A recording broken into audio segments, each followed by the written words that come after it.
Yeah, I mean, this was the attack, Bell, a couple of days ago on Sevastopol, which is the main naval base for the Black Sea Fleet down in the Crimea.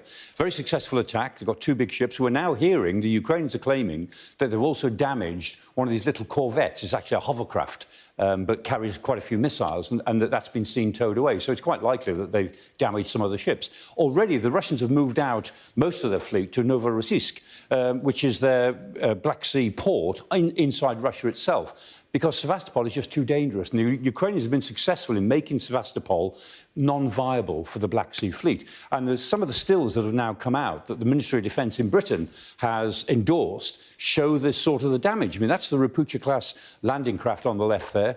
That's the Minsk. And on the right here is the submarine. It's the Rostov-on-Don, which is a Kilo-class submarine.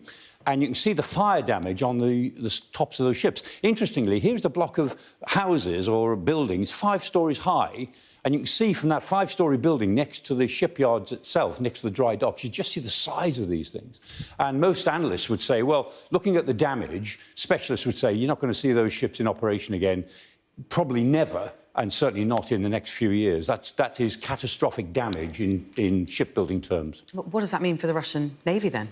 Well, for the Black Sea Fleet, the Russians have got about 30 ships in the Black Sea Fleet, major warships, and they've already lost the flagship, the Moskva, which was April last year. They've lost now a Kilo-class submarine, first time a submarine has been lost. They've only got 3 of them, so they've lost 1. They've lost 3 of these Rapucha-class landing ships. They've got 5 or 6 of those. They've now lost 3 of them. So they're losing some ships, plus lots of other ships, like that little corvette that we were talking about before. And they can't get any more ships into the Black Sea because the Bosphorus is closed to warships. So they've only got what they started with.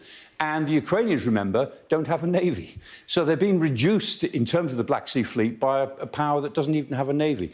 They won't lose the war because of this, but it strains their ability to launch missiles, particularly because the submarines were capable of launching these caliber missiles at the grain ports of Odessa and Chernomorsk and so on. And so losing one of those right out of Sevastopol, it makes life more difficult for the Russians.